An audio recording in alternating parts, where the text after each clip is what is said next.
We are up in the bird's nest here at Oriole Park at Camden Yards. I'm Brendan Mortensen alongside Annie Klaff.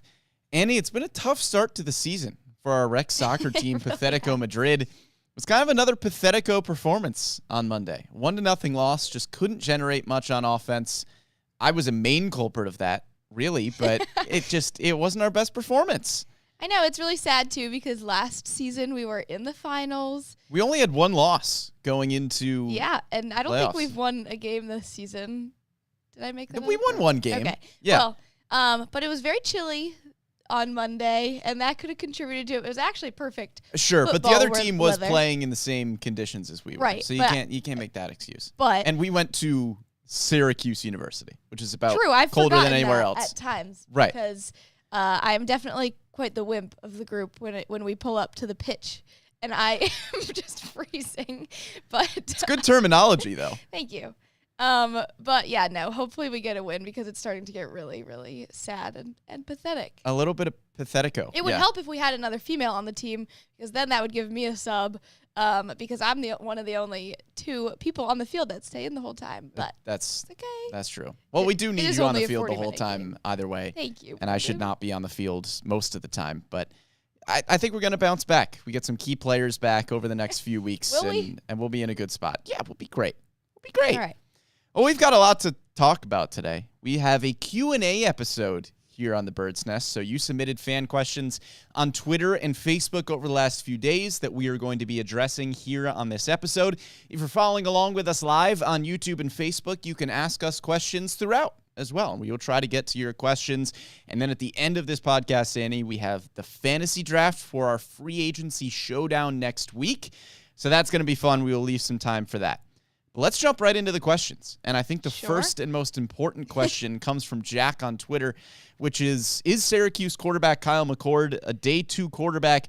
To which I say no, he's a night 1 quarterback. First quarterback off the board, best quarterback in college football. That's got to be a top 5 pick. All right, maybe some Orioles questions. Dude on Twitter asks, which pitchers will be healthy for the start of next season? This isn't a very analysis-heavy question. This is just an update. So it would appear, based on what Mike Elias has told us, that heading into 2025, there will be a healthy Felix Bautista and a healthy Grayson Rodriguez. Huge. That is 2 huge pieces of the Orioles pitching staff, one at the back end of the bullpen, one at the top half of the rotation. Kyle Bradish and Tyler Wells will be back at some point. We are anticipating that they will be back at some point mid-season rather than at the beginning of the season. I think Tyler Wells might be back a little bit before Kyle Bradish, just based on the nature of their surgeries last year. Tyler Wells had like the brace procedure with, I think a little bit of a shorter recovery than Kyle Bradish. So we'll see what those timelines look like, but expect Bradish and Wells back mid-season and Felix and Grayson back at the beginning of the year.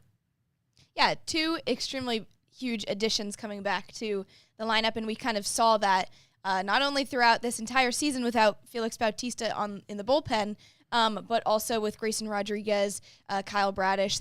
I mean, we talk about this day in, day out on this podcast that huge theme was pitchers going down, and that was why a big reason why this Orioles squad struggled throughout the season and into the playoffs. So having people like Grayson Rodriguez, Kyle Bradish back at some point in the season for Bradish later on is going to be a huge kind of addition to get back to that typical what the starting rotation was supposed to look like. Sure, you're going to have a different ace maybe coming in and some other people throughout the off-season trades, but we'll see how it goes, and having those people that you mentioned are going to be key. Well, Andy, that was an excellent segue to our next question Wasn't about it? a potential new ace, because Justin on Facebook notes that the Orioles have a World Series window here and asks if they're willing to spend on guys like Corbin Burns and Max Fried.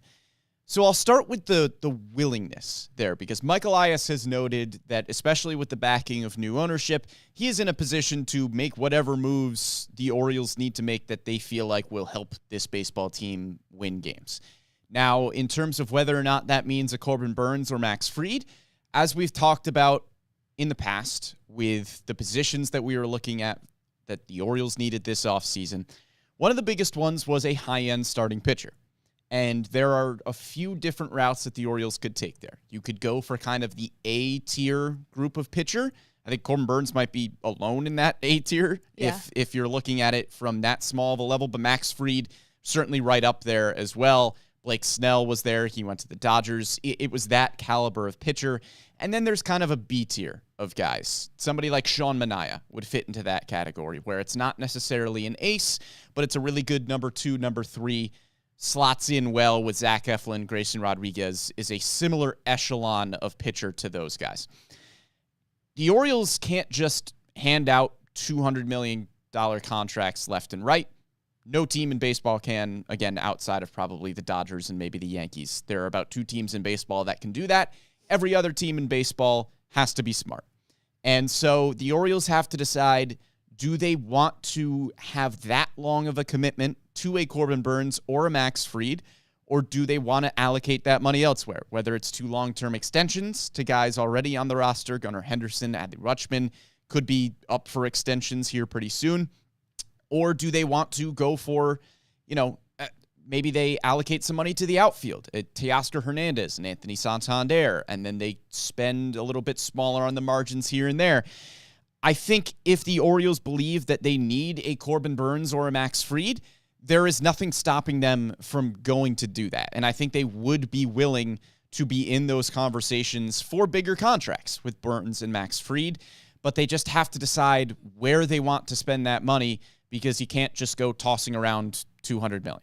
Yeah, I think the willingness is an important topic to start for this question, and kind of just the offseason in general, because in recent years when it was different ownership, the Orioles were very keen to go towards the trading route and trading prospects. We saw that happen with Corbin Burnes last offseason, where you trade 2 key prospects in the organization to get this starting ace pitcher.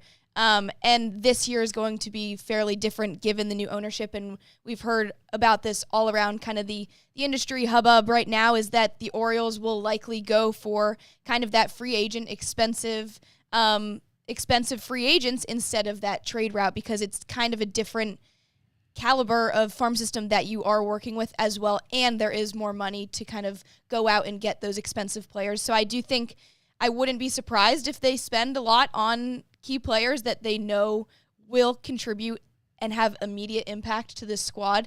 I do think it will kind of take some time to work out those deals and see where other kind of top free agents land as well, because you are right, other teams are just built different than the Orioles right now in terms of funds and how they acquire these types of players. Yeah, and again, that's not an Orioles-specific problem, but when you're talking about guys like Corbin Burnes, it is hard to compete with the Dodgers and Yankees, who are routinely handing out hundreds of millions of dollars to guys. 28 other teams in baseball are not doing that, and you have to pick and choose where those large contracts are going to go, which brings us to another question. Jason on Facebook asking if the Orioles are working on extending players. Now, whether or not they are currently having those conversations, we don't really know, because Mike Elias has been notorious for his tenure in Baltimore, keeping those conversations pretty close to the chest. We didn't hear anything about the Corbin Burnes trade before it happened. We haven't really heard anything about extensions. That's just not the way that Mike Elias conducts business. So I would be shocked if we heard anything about a potential extension for somebody like Gunnar Henderson or Adley Rutschman before it happens. That being said, there are plenty of guys on this roster right now that would fit the mold of the extensions that we have seen around baseball. Julio Rodriguez, Bobby Witt Jr. come to mind as, young players with a season or 2 under their belts that get a huge extension because you see the upside and you think they're going to be a star for a really long time. I think you could make a case that Gunnar Henderson, Adley Rutschman, Grayson Rodriguez, Jordan Westberg, Jackson Holliday, Colton Cowser could all be up for contract extensions if you are going based on that logic. So are the conversations actually currently happening? I don't know. I would imagine there are ongoing conversations throughout the years with those types of guys about potential extensions. But I think if the Orioles want to follow the same path that teams like the Mariners and Royals have taken with their young stars, I think that's probably the group that you're looking at with potential extensions. And it does factor into what the O's are going to do in free agency. As I mentioned, are you going to give $200 million to Corbin Burns if you're going to give $300 million to Gunnar Henderson, right? Like there are a lot of moving pieces there. Corbin Henderson. To Corbin Henderson. That'd be an elite player. That's an elite player right there, yeah. But yeah, no, I agree completely. And I think that in my eyes, at least, I think it is worth to focus and keep kind of in the back of your mind how much money you are going to allot to extend the contracts for those guys that have been a part of this rebuild, who are the identity of this franchise. I mean, Gunnar and Adley are clear ones there, but I think Jordan Westberg, Colton Cowser are ones that fly a little bit more under the radar than those two, and I think that they definitely deserve contract extensions, just given the seasons that they had. I mean, we saw how important Jordan Westberg was this season because we saw him gone, and when he was out, there were immense struggles on offense with runners in scoring position without him. And then same with Colton Cowser, of course, who was in line for AL Rookie of the Year and arguably to some could have been AL Rookie of the Year. But yeah. I definitely think that is going to play a huge part of where the money goes this offseason. But in what order is what we'll find out. Yeah, and again, whether or not those conversations are currently happening, we don't really know because that's just kind of what Mike Elias does. Charlie asking if Mr. Splash can change his number to H2O. That's a great idea. I don't know. If we have any marketing friends listening, that's a good idea. Call up your friend AJ in marketing. That's a good idea. We should get Mr. Splash a custom jersey with an H2O number. I think that's a solid question there. Justin on YouTube, following along with us live here. Thank you, Justin. Asks, Annie, you kind of alluded to it a little bit in terms of the way the farm system is currently constructed and how the Orioles might acquire players. So I'll ask you this question. What needs to get addressed first this offseason, and do you think it will be via free agency or via trade? I mean, I think free agency is kind of the top of people's minds right now, especially because given what the Orioles lost this season in terms of you made it to the postseason twice and you didn't kind of give those expectations that were there 2 seasons in a row, and I think that is a huge priority and something that this new ownership group and Mike Elias will be willing to make a splash for via free agency and kind of get someone. If you don't get Corbin Burns, there's going to need to be someone that is of Corbin Burns' caliber, whether they exist or not, to kind of make that replacement, and I don't think that you are necessarily going to be able to provide trades like that with the farm system that's there right now. I mean, yes, it is still one of the top farm systems in baseball, but it has changed drastically over the years. When you give away people for kind of Trevor Rogers or Corbin Burns in the past, and you have Jackson Holliday, who has now kind of exited that prospect status. So I do think that it will first go free agency, then trade, and it will kind of just depend on, because you do still have top prospects like Samuel Basallo, you're not going to deal him away. Right. So it's up to those lesser kind of prospects in the organization and what other players you can get for what's left. Yeah, I agree. I think in terms of what they might go after first, there are 3 pretty big needs, which is a high-end starting pitcher, a 4th outfielder or a starting outfielder if Heston Kjerstad turns into your 4th outfielder, and then backup catcher.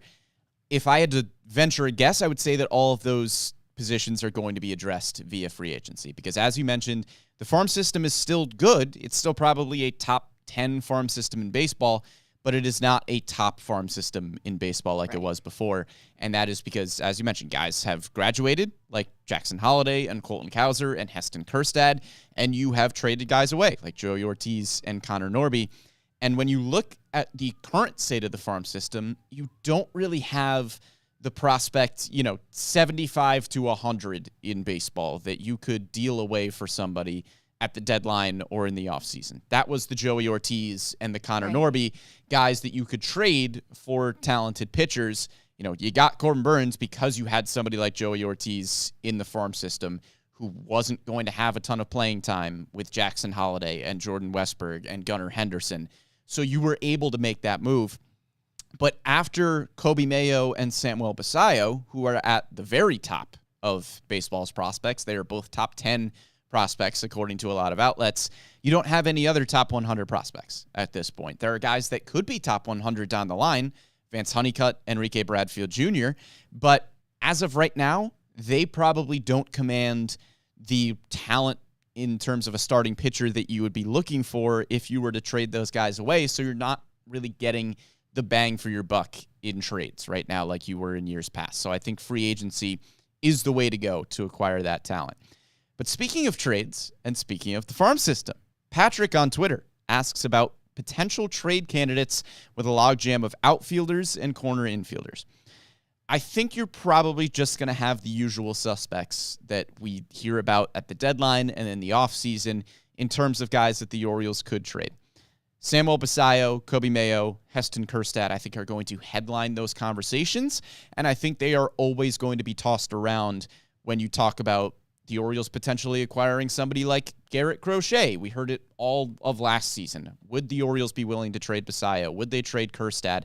They ended up not moving those guys, and I would be surprised if that group of three gets moved. I think Samuel Basallo and Kobe Mayo are too good of prospects at this point to move unless there is an elite player available, like a Corbin Burns caliber of player available, which there's not right now, seemingly. Right. I don't think Samuel Basallo and Kobe Mayo get moved for something less than that. And Heston Kjerstad, as the roster currently stands, is a pretty vital piece of this 2025 team. That could change if the Orioles make a big splash in the outfield, but as it currently stands, Heston Kjerstad is a big piece. So I think those three are here to stay. Outside of those guys, we heard Ryan Mountcastle's name get tossed around last year. I would be surprised if he's moved again, but, you know, whenever you hear a guy in the rumor mill, I guess it's a possibility. And then outside of those top three prospects, there are guys higher up in the system that I think could be potential trade candidates.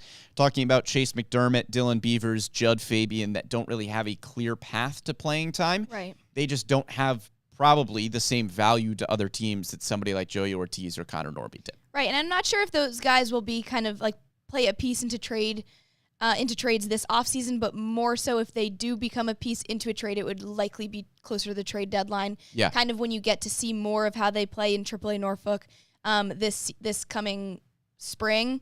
A fun question on Facebook by Eric is, I need Brendan to share his Spotify Wrapped. Wow. That's a big question from friend of the pod, Eric Arditi. I'm trying to think off the top of my head. Top artists, I believe, were John Mayer, Brook and the Bluff, Stephen Day. I think Kendrick Lamar was in there. I can't remember who number 4 was. Maybe Dua Lipa? We were fighting about this before the podcast I know, because you're an Apple Music user. I am an Apple Music person, but there has to be some kind of representative somewhere. It can't all just be Spotify Well, users. it can all be Spotify I users. think Apple Music is a lot more aesthetically pleasing. Let me just put it that way. Ooh, it's I don't true. know. I think it is. I don't know. I think Spotify's but algorithm I is agree superior. with your John Mayer top choice. I think I like that. Thank you. But back to baseball. Back to baseball. Bill, Evan, and Susan on Facebook, all of them asked about the odds they bring back Anthony Santander. We got a ton of questions about Anthony Santander, so this is a big one. If you would like a more in-depth answer, we had a podcast a few weeks ago about the Orioles free agent class, Corbin Burns, Anthony Santander, the odds that they bring those guys back. My big general takeaway from Anthony Santander's free agency is just what the Orioles are buying from Anthony Santander's 2024. Because this is really a two-sided argument where A, you can really buy the health from Anthony Santander. It was the most games he had played in his career. And you can buy the power. 44 home runs, the most in a season by Anthony Santander in his career. It was a career year from Anthony Santander. So do you buy that he's going to stay healthy? Do you buy that he's going to hit 38, 39, 40 home runs for years to come? If you buy those two things, then Anthony Santander could be back on a 3-4 year contract. And the Orioles, I would imagine, would be Anthony Santander's first choice, I think. If contracts are equal, sure, there might be another team that pays Anthony Santander more than the Orioles, and all of a sudden they're out of the running. But in a hypothetical world where every team offered Anthony Santander the same exact contract, I would imagine he comes back to Baltimore. So if the Orioles buy those two things, then I think there's a pretty good chance that Anthony Santander is back. Or do you not buy into the career low on base percentage for Anthony Santander? And yes, the defense was improved because he was on the field and he looked solid, but the defensive metrics, the outs above average, the range, not great. So which side do the Orioles fall on? That's going to determine how aggressively they pursue Anthony Santander. But I do believe that if the Orioles are one of the top suitors and are competitive contract-wise with what he's getting offered by other teams, I think there's a pretty good chance he's back. I just don't know how aggressively the Orioles are going to pursue bringing him back. Right, and I think you phrased it really well on our last podcast where you said if you had gotten an Anthony Santander next year and you could guarantee not 44 home runs, but somewhere in the 30s and a higher on-base percentage, then that would be the perfect case scenario because it's kind of two complete ends of the spectrum where you have an immense slugger and you have someone that seriously brought the O's out of lots of offensive slumps this season with a grand slam or with a home run in general. And Anthony Santander was the one to do that many times throughout the season. But he's not your consistent put the ball in play, get on base guy, and that's something that I think hurt the Orioles down the line in the playoffs and into October or into the end of September and in October in general. So I think you're right. It is going to go one of those two ways where the Orioles front office will have to decide what they're really looking for. I think personally, I think that they might try and go out and grab someone who does have postseason experience more so than Anthony Santander and someone who can kind of be more of a consistent get on base type of guy. Whether the numbers in terms of slugging and home runs are fewer than Anthony Santander produced this season, that may be the case, but I also would not be surprised if we see Anthony Santander back. It's kind of like, okay, I think the Orioles might go out and get someone else, a right-handed or switch hitter outfielder, but I also wouldn't be surprised if they brought him back, given his kind of leadership in the clubhouse, what he's meant to this team over the last few years, and the offensive production that he did end up producing this year. Yeah, and again, Anthony Santander was not a one-hit wonder in 2024. He played 153 games in 2023 with a 797 OPS, played 152 games in 2022 with a 773 OPS. An OPS hovering right around 800 with not great defense, that's not an elite player numbers-wise, but Anthony Santander does mean a lot to this team. An 814 OPS in 2024 was a career high. But again, the 308 on-base percentage is a concerning number. And if you can get the on-base percentage up to a 325, even 330, which would be a career best for Santander, you think the batting average can sneak up closer to 240, 245. Even if the home runs take a dip to 35, 36, you keep hitting 30 doubles. That's still a really valuable player, and the defense doesn't need to be elite in right field if it is a consistent middle-of-the-lineup bat. That is a valuable player, somebody who has an OPS around 815 with 35 home runs. That's a good player. That's a really good player. But again, it's just going to depend on how the Orioles want to allocate their money this offseason, whether it is towards the starting pitcher or if they can do both. There's no saying they can't get a Sean Manaea and an Anthony Santander back for next season on contracts in the $70, $80 million range. But I think if the Orioles are in on Santander, there is a pretty good chance that he comes back. It's just whether or not they are really in on him. Yeah. Now, speaking of Santander's plate approach, Ken on Facebook asks if the new hitting coaches might bring more of a small ball approach. Now, Cody Ashley is the Orioles' new hitting coach, and he was already in the organization. It's hard to say exactly how his philosophies differ from what we saw from Matt Borg-Schulte and Ryan Fuller, but all we can say for sure is that the players seemed to like Cody Ashley. The organization seemed to like what they saw from him, or else he would not be your new hitting coach, and Tommy Joseph was brought in as an assistant. I don't know exactly what the philosophy will be going into next season. The Orioles were good offensively last year. I know there were slumps and there were stretches where they just weren't getting on base. They were having a hard time driving in runs, and that reared its ugly head in the playoffs, obviously, when you were shut out, essentially only had one run in the 2 games against the Royals. But you were still, last year as a whole, second in baseball in home runs, 7th in batting average, 11th in on-base percentage, 4th in OPS.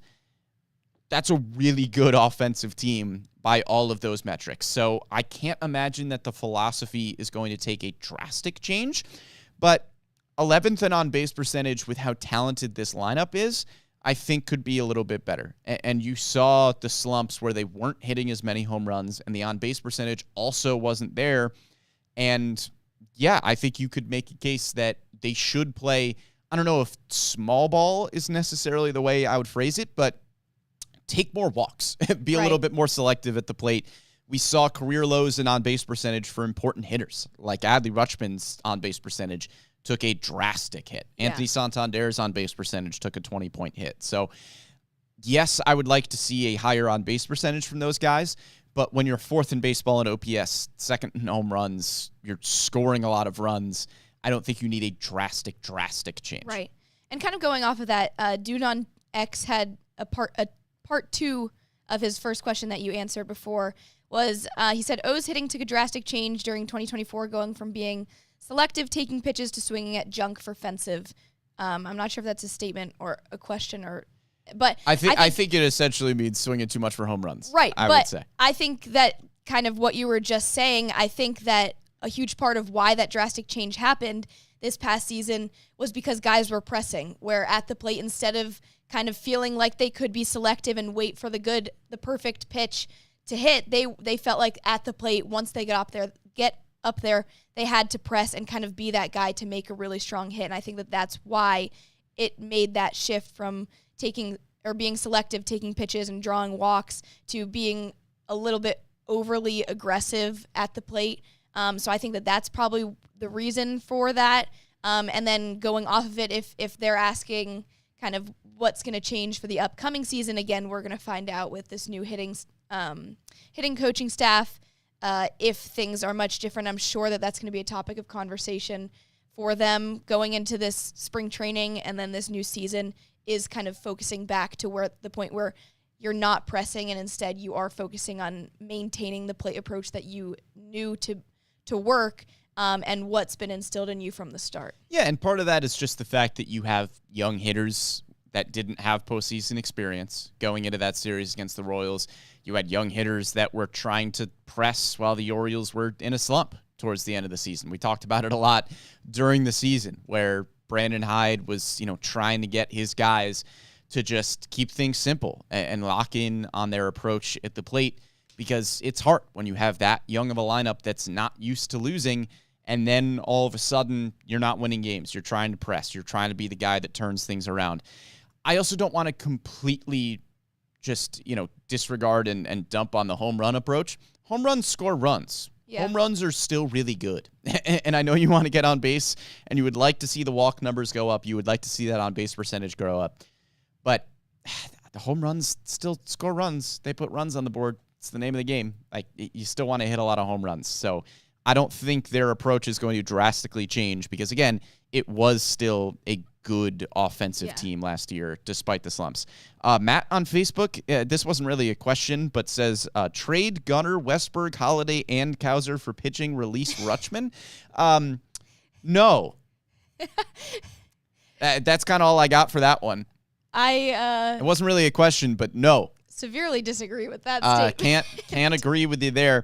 All right, this is a fun one that we got on Facebook. David asking if the Orioles could bring back old friend Austin Hayes.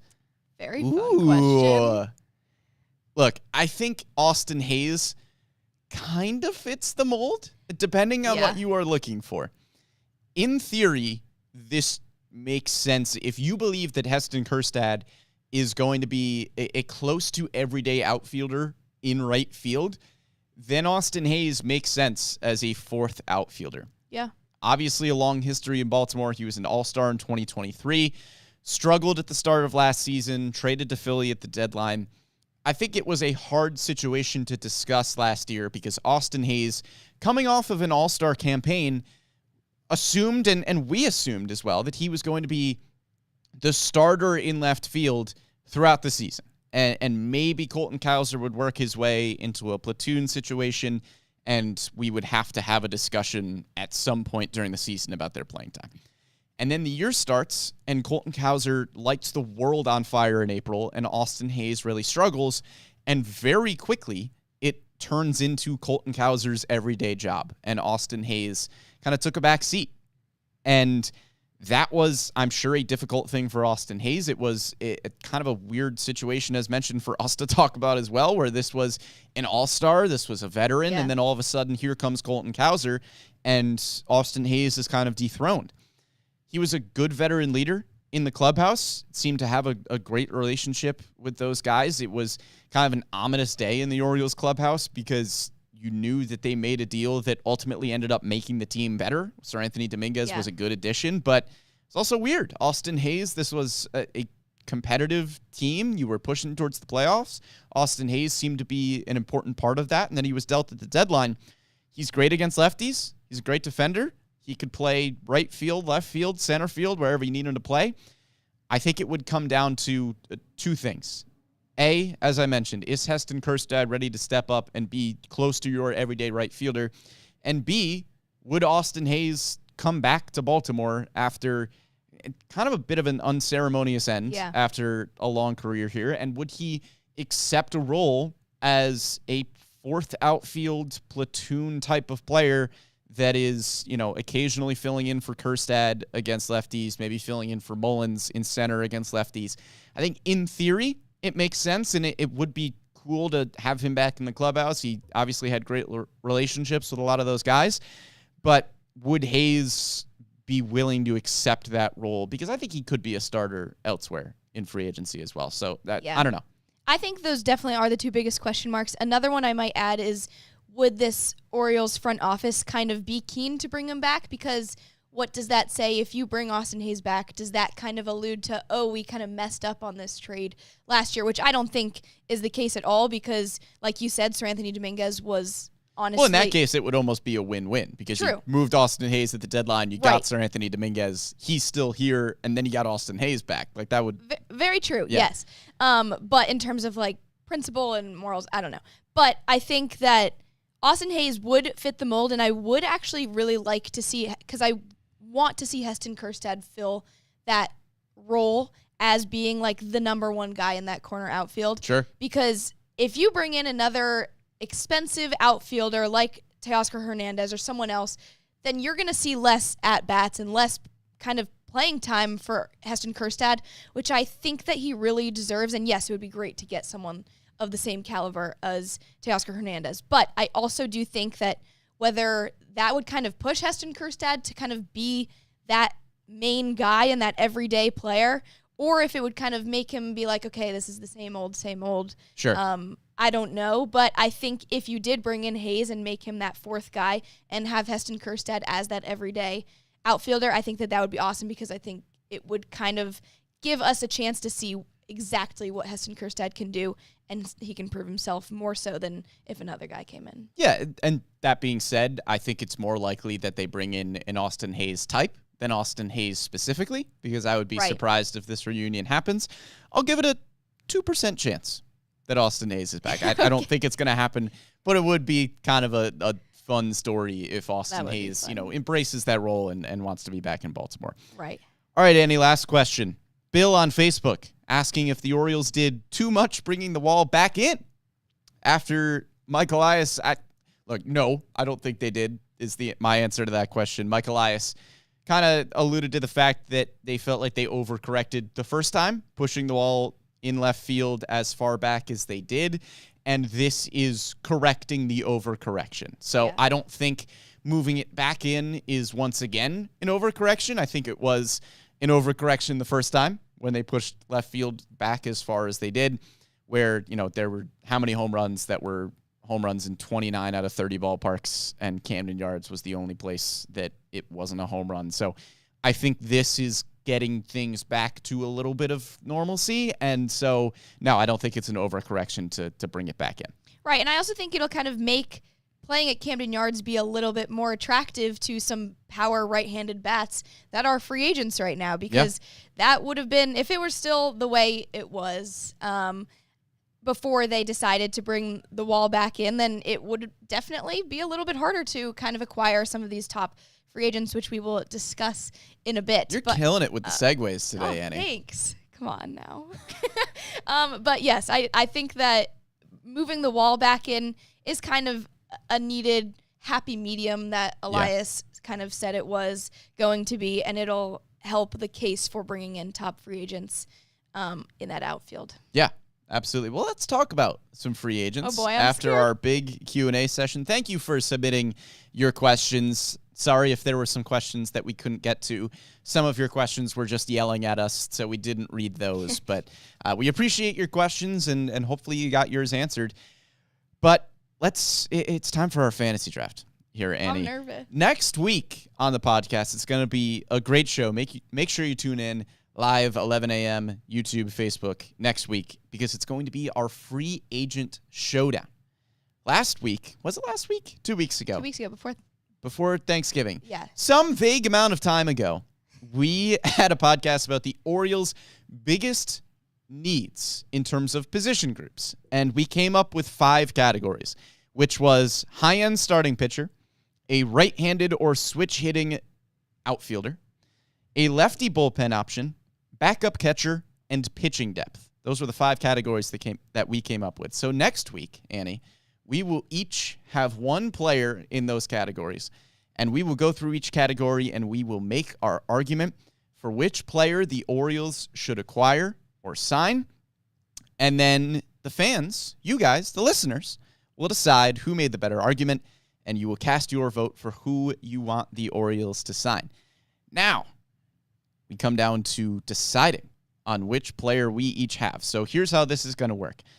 The player pool for this fantasy draft is going to be comprised of any current free agent in those 5 categories that I listed: the high-end pitcher, the outfielder, the lefty bullpen option, backup catcher, and pitching depth. We're going to have a snake draft here. I've got a heads or tails here on a coin. I have Googled heads or tails, and I can flip a coin. Wow, we can't even use a real coin. I don't have one. Do you? No. Okay. In the Google it is studio, then. I do. So it'll be a snake draft, so whoever wins the coin toss will go first, and then the other person will go second and third, then back to them for 4th and 5th. And we will pick one player from each of those categories until we each have 5 players, and those will be the players that we will argue for next week on the Free Agent Showdown. Are you prepared? Are you ready? I am prepared and ready. All right. I think. Heads or tails, Annie? I'll let you call it. I have the coin flipper up here on my laptop, and I will flip that coin, just so you know I'm honing in my Wednesday night flip night at Fagan's. I will go right here, so you know there is no tomfoolery. Tails. If you are listening after the fact on Spotify and SoundCloud, you should be tuning in live, because I'm ensuring that there is no tomfoolery. Here I go. I'm hitting the flip button. Wow. And it's tails. Let's go. Which means you, Annie, tails never fails. have the first pick Okay. of who you want to argue for in our free agent showdown next week. Okay, in a perfect world, the O's would bring back Corbin Burnes, starting pitcher. Okay. That is my top pick. Okay. I think you got exactly what you wanted out of him in this offseason trade piece last year, an ace that brought you to the playoffs and performed well in the playoffs. Whether they continued or not, I think that it would be great to see him in that ace role again next season. Yeah, Corbin Burnes is a stud. He's going to command a big contract. Expensive, but would be worth it. He's the best starting pitcher available. So I think that is the most important position that the Orioles need, and the best player at that position. So I think that's an excellent choice with your first pick. Thank you, Brendan. So I have number 2 and number 3. I don't need to draft a high-end starting pitcher, because you just took one. And gosh darn it, the guy that I would take as a high-end starting pitcher, you can't take his pitching depth, because I will say no shot. So I can pick from 2 other categories. And I think I'm going to start with right-handed or switch-hitting middle-of-the-order outfielder. And I'm going to go with somebody that I have argued for a long time, and that's Teoscar Hernandez. That's going to be my selection there. I know that Heston Kjerstad is there. He is looming. We would like to see him get more playing time. Right. Those things seem to work themselves out throughout the course of a season. And Teoscar Hernandez is exactly what the Orioles need. He is a veteran with a ton of playoff experience. He is quite literally coming off a World Series victory. He is not going to be incredibly expensive. I think you could get him for a 2 or 3 year deal, around $50 to $70 million, depending on the years. And he is a heck of a hitter. This is a middle-of-the-lineup mainstay that could be a massive addition for Baltimore. I think he is exactly what the Orioles need. So Teoscar Hernandez is my selection there. Then I'm going to go to the veteran backup catcher category, and I'm going to go right along with you with bringing somebody back from the free agent class. I'm going to go with James McCann. Rats. Because there are other quality backup catchers available, and I think there are plenty of ways that the Orioles could go. And yes, maybe there are guys out there that hit lefties a little better or are better defensively, but two things for me jump out with James McCann. A, the clubhouse presence. He has been a fixture in that clubhouse over the past 2 seasons. And when you're talking about a lot of guys that could be potentially departing, I think keeping James McCann could be huge for these guys to have some consistency there. And B, he's coming into a bit of a weird situation. Any backup catcher is signing with Baltimore on a 1-year deal, where Samuel Basallo is on the way. Samuel Basallo, once he gets up here, is going to command playing time. He's going to be your backup catcher, your backup first baseman, whatever it may be. So James McCann and or whatever backup catcher comes into Baltimore is going to be on a bit of a clock. James McCann knows that. He's been here for the past few seasons. He knows about Samuel Basallo. He knows what the situation is. And I think if there's anybody that's going to be amicable to that change, it's James McCann.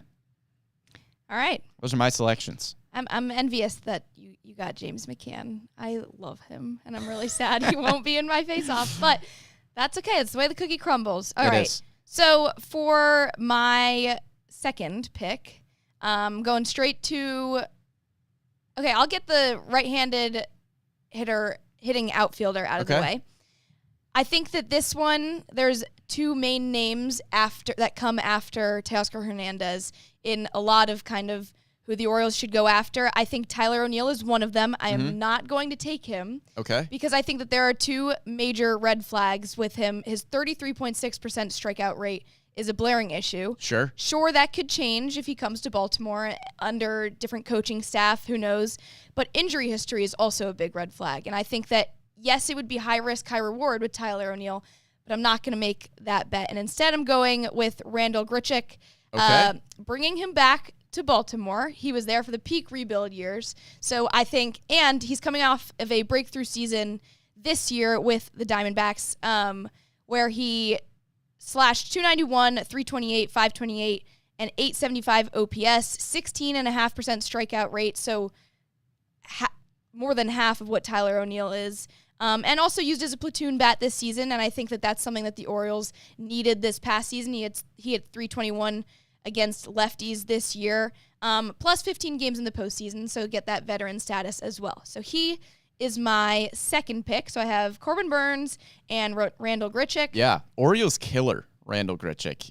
You mentioned, I mean, from 2018 to 2021, the Orioles fans probably do not think of him fondly for his time in Toronto because he was an absolute killer in Baltimore. So I think that makes sense. Good platoon bat. Interesting that we both leave that category without Anthony Santander. That is interesting. Wow. It's sad because he is a huge part of this clubhouse. Yeah. But I think in terms of shaking things up, there's some ways to go. For variety's sake. For variety. Okay, my next pick, I'm going to the lefty bullpen reliever piece, and that's Tanner Scott from the Padres. Ooh, going very high end. Yes, all right. I am going very high end. I mean, I think if you add him into the bullpen that already has Sir Anthony Dominguez and Felix Bautista, I mean, I just feel like the depth of this bullpen would be unreal. Plus, you get a lefty out of Tanner Scott, which you're leaving without Danny Coulomb coming back this next season with the O's declining that club option. A 1.75 ERA in 72 games this year. I don't know. You have to feel really good about that. That would be the best bullpen in baseball at that point, and the Orioles could make it happen. I mean, when you're looking at the 6th, 7th, 8th, 9th innings, you're talking about Tanner Scott, Sir Anthony Dominguez, Gregory Soto, Felix Bautista. That's unreal. Whoo! I mean, the game could be over by the time you get to the 6th. Yeah. So I think that would be awesome. Whether or not the Orioles prioritize somebody of that caliber in the bullpen, I don't know. But if they just wanted to go for bullpen of death, I mean, that would complete be the that most category. Fearsome bullpen in all of baseball. Yeah. So that is going to be a tough category for me to win, I think, because Tanner Scott is a big name there. So I'm going to hold off on getting my lefty bullpen piece for now. There's one category that neither of us have touched, and that is pitching depth. So I'm kind of surprised that you didn't just go lefty bullpen pitching depth, because I wasn't going to draft another outfielder, but it gives me the opportunity to grab my top choice in pitching depth, which, granted is probably a bunch of different guys because there are a ton of names in this category. But one jumped out to me as a name that would make a ton of sense. That's Spencer Turnbull. 2.65 ERA in 17 games for Philly last year. 7 of them were starts. He can be a starter. He can be a reliever. It's not a massive track record, so it's not going to be a huge contract. But Spencer Turnbull jumped out to me as a name that you could have him as your number 5 starter if you bring him in spring training and he wins a competition with a huge group of names like Cade Povich, Chase McDermott, Trevor Rogers, Albert Suarez, a bunch of guys that are going to be up for that number 5 spot. Turnbull would be firmly in that conversation. And he would also be a great bullpen piece because he has been that throughout his career. So Turnbull is my choice for pitching depth. And then I could go lefty bullpen piece here. I have 2 categories left, the high-end pitcher, lefty bullpen piece. You already have Corbin Burnes and Tanner Scott in those categories, so it doesn't really matter which way I go. I'm going to grab the high-end starting pitcher here. I'm going to go with Max Fried. Good choice. In 2024, it was a 3.25 ERA, a whip just over 1,100. Only entering his age 31 season, a career 3.07 ERA. It's not quite the high-end upside that we have seen from Corbin Burnes with the Cy Young, but Max Fried has been a Cy Young caliber pitcher for years now. And I think it makes a lot of sense, a marriage in Baltimore. He's going to put the ball on the ground a ton. Right. And behind him, it's an incredibly athletic defense. Ryan Mountcastle, Jackson Holliday, Gunnar Henderson, Jordan Westberg. That is a left-handed pitcher who puts the ball on the ground's dream of an infield. So I think Max Fried makes a ton of sense from that perspective. A 2.87 ERA over his last 4 seasons. And he might be making $60 to $80 million less than Corbin Burnes in a long-term contract. So Max Fried is my selection there for high-end starting pitcher. I think that's a really good pick. I think it's the only other liable pick, honestly, for a front end. Sean Manaea was in consideration, but I also knew I wasn't going to win a free agent showdown if you had Corbin Burnes and I had Sean Manaea. No offense to Sean Manaea. He could be excellent. Speaking of Sean Manaea, can I make him my back end starting pitcher? That's a number 2, number 3 pitcher in my eyes. Okay. All right. Okay, so I'll start with my backup catcher. Okay. I'm going with Carson Kelly from the Rangers. That was my other choice. Good to know. Yep. He was with the Tigers before the trade deadline, 9-year MLB vet, so I think if you're losing James McCann, well, at least, which my team is, sadly. Right. But you got to bring in another veteran and someone that can be that kind of someone that the younger guys like Gunnar and especially Adley, because he would be starting catcher, but someone that you can look up to and someone with 9 years of experience is huge. Above average for percentage caught of what would be base stealers. Defensively, better than McCann. Matches him offensively, but better against lefties than McCann was last year, too. And definitely an upgrade defensively. Might kind of be tricky to get him to be the backup behind Rutschman. Yep. But if that is the case, and in a perfect world, I think Carson Kelly would be huge as the backup catcher. Yeah, that's why I went with McCann over Carson Kelly for that last point there, because can you convince Carson Kelly to be a backup to I mean, look, James McCann still got a lot of playing time last year, and Carson Kelly could still get a lot of run, but Samuel Basallo is on the way. Is Carson Kelly going to sign in Baltimore? Knowing that, I don't know. But it would be a great backup catcher option. Okay, now for the last pick, since I can't get Sean Manaea. Sean Manaea as a depth starter would be cheating, and I'm not going to let you do it. Okay, whatever. My back-end starting pitcher is righty Michael Lorenzen from the Royals. Traded from Rangers to the Royals this year at the deadline. He's definitely hopped around. Yep. He has been on numerous teams. But I think you could get him to kind of settle into this clubhouse on a small, kind of affordable deal. Overall, 3.31 ERA across 24 starts. So I think that kind of I mean, I think when you look at the back end starting pitchers, it's a very different kind of free agent class than you're looking at any other one. So there's not necessarily any huge names that stand off to me. And I don't know if you agree or disagree with that.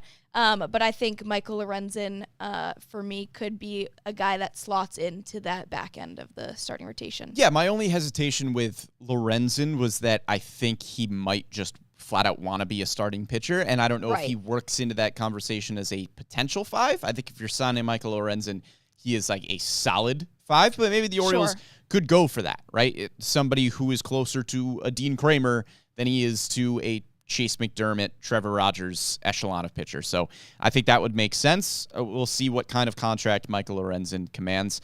I've just got one category left, and that is lefty bullpen piece. I went with some names that weren't as high end as Tanner Scott, just because I would be surprised if the Orioles go that high in the bullpen. But in an ideal world, let's go after Tanner Scott. I'm going to go with AJ Minter. 2.62 ERA in 39 appearances last year, 9.5 strikeouts per 9. But it was over 11 strikeouts per 9 the past 2 seasons, so the strikeout stuff is there. Whip just over 1,000, type of pitcher the Orioles would like. Again, he's got a lot of experience, playoff experience as well, so AJ Minter is my selection. You don't have any picks left, right? Nope, I think we're all set. All right, let's run through quickly here, Annie. Our selections for our free agent showdown next week. As my high-end starting pitcher, I've got Max Fried. In my right-handed or switch-hitting outfielder, Teoscar Hernandez. My veteran backup catcher, James McCann. Lefty bullpen piece, A.J. Minter. And then my pitching depth, Spencer Turnbull. Over to your squad. Okay. My front-end starting pitcher, keeping Corbin Burns in Baltimore. My right-handed hitting outfielder is Randall Grichuk, bringing him back to Baltimore. My lefty bullpen piece is Tanner Scott. And back-end starting pitcher, Michael Lorenzen, if he decides to be a back-end starting pitcher. Yeah, well, I think we have some solid guys to argue for. And make sure you tune in next week to see our free agent showdown, because we will be going head-to-head, providing our arguments for why the Orioles should sign the guys that we have selected here. But I think that will just about do it for this week's edition of The Bird's Nest. It was a big, chock-full episode here with your questions and our fantasy draft. So thank you for following along with us live on YouTube and Facebook. Make sure you follow along with us live every week at 11 a.m. on those 2 platforms, or you can catch us after the fact on Spotify, SoundCloud, Apple Podcasts, Google Podcasts, wherever you get your podcasts or your digital shows. You can find us here on The Bird's Nest. Big thank you to Amy Jennings behind the scenes for producing this one. For Annie Klaff, I am Brendan Mortensen, and we'll catch you next time.